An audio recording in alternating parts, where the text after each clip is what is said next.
30 વર્ષથી તમે મોરબીના ધારાસભ્ય છો, તમને શરમ આવવી જોઈએ. ગોપાલભાઈ આવે છે તો આમ કઈ ગોપાલભાઈ કે એવો કઈ હાવજે આવી જાય અહીંયા. એક વિસાવદરની સીટ આવી, એમાં તો ગોપાલભાઈ અહીંયા આવશે ને ગોપાલભાઈ આમ છે ને ગોપાલભાઈ વારી થશે. એટલે એનો વિડીયો જોયા પછી અને તમે એમ કહો કે કાંતિભાઈએ સ્ટેટમેન્ટ આપ્યું એટલે પેટમાં તેલ રેડાય છે. પેટમાં તેલ નથી રેડાતું. મેં સાચી વાત કરી છે. તમે આવો, આમાં પ્રોસિજર હોય. તમે એકવાર ચૂંટણા, હું 7 વાર લઈ રહું. આપણે બંને આવતા સોમવારે માનનીય અધ્યક્ષશ્રીની અહીંયા જઈ બે આપણે રાજીનામું દીધી. રાજીનામું દીધા પછી ચૂંટણી આવશે. અહીંયા વિસાવદરની ચૂંટણીમાં અમારા કાર્યકર્તા લડશે ને તમારા કાર્યકર્તા લડશે. અહીંયા આપણે બેને લડવાનું. એટલે તમને ખબર પડી જાય ક્યાંય ગોપાલભાઈના નામે ધમકી ન દઈએ ને ઉછેરવાના ધંધા બંધ કરે. અને હું તો જીવાનનો પાકો હું. 98માં પણ આ મોરબીના યાર્ડ માટે હું બોલ્યો તો કે જમીન જાય તો મારા બાપમાં ફેર હોય. એ જમીન નથી જવા દીધી. મારા ઉપર 120 BHDO.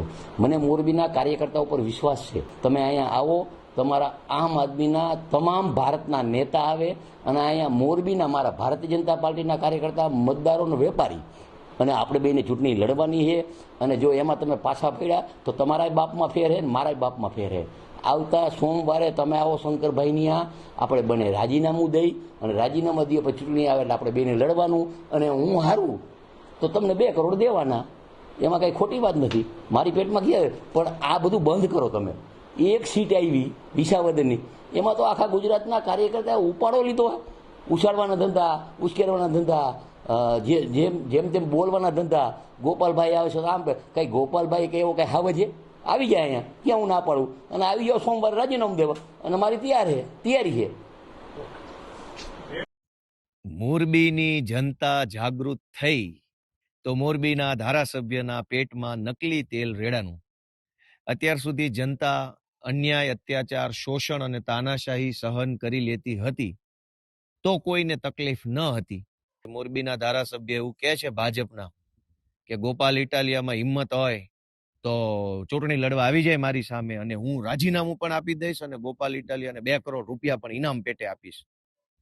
તો મારી મોરબીના ધારાસભ્યએ આપેલી આ ચેલેન્જને આપણે સ્વીકારી લઈએ છીએ સહર્ષ, રાજી ખુશીથી, કે જો તમે શુરા બોલ્યા ન ફરે, શુરા હોવ, મરદ માણસ હોવ અને એક જ વખત બોલતા હો ને જબાનના પાક્કા માણસ હોવ તો આજે 10 તારીખ થઈ છે. મોડામાં મોડું 12 તારીખે બપોરે 12 વાગ્યા સુધીમાં રાજીનામું તમારું પડી જવું જોઈએ. ગોપાલ ઇટાલિયા પણ વટથી તમારા ચેલેન્જને સ્વીકારે છે. પણ મારી એક શરત છે કે મોરબીના ધારાસભ્ય પાટીલને પૂછવા જતા નહીં. પાટીલ અંકલ, મારાથી ભૂલથી બોલાઈ ગયું છે, હું રાજીનામું આપું કે ના આપું, અંકલ પ્લીઝ મને માફ કરો, એવી બધી વાતો કરવાની નહીં. પાટીલને પૂછ્યા વગર જ તે તમારા પોતાનામાં હિંમત હોય, તમારામાં તાકાત હોય અને તમારામાં એવું ડેરિંગ હોય તો CR પાટીલને પૂછ્યા વગર, એની પરમિશન લીધા વગર, એવી ડર રાખ્યા વગર મોડામાં મોડું 12 તારીખે બપોરે 12 વાગ્યા સુધીમાં જો રાજીનામું તમે આપી દો તો ગોપાલભાઈ ઇટાલિયા તમારી ચેલેન્જ સ્વીકારે છે. 30 વર્ષથી તમે મોરબીના ધારાસભ્ય છો, તમને શરમ આવવી જોઈએ. તમને એવી શરમ આવવી જોઈએ. તમારે ચેલેન્જ એમ મારવી જોઈએ કે અહીંયા કોઈ આવીને, મોરબીમાં આવીને અમે જે 30 વર્ષમાં વિકાસ કર્યો છે એમાં ખામી ગોતી બતાવે, એવી ચેલેન્જ મારવા નથી. પણ તમે એવી ચેલેન્જ નથી મારી શક્યા. શું કામ? તમને ખબર છે કે બધું એવા કામની ચેલેન્જ મારશો તો ચાલે એમ જ નથી. કામ તો કંઈ કર્યા નથી.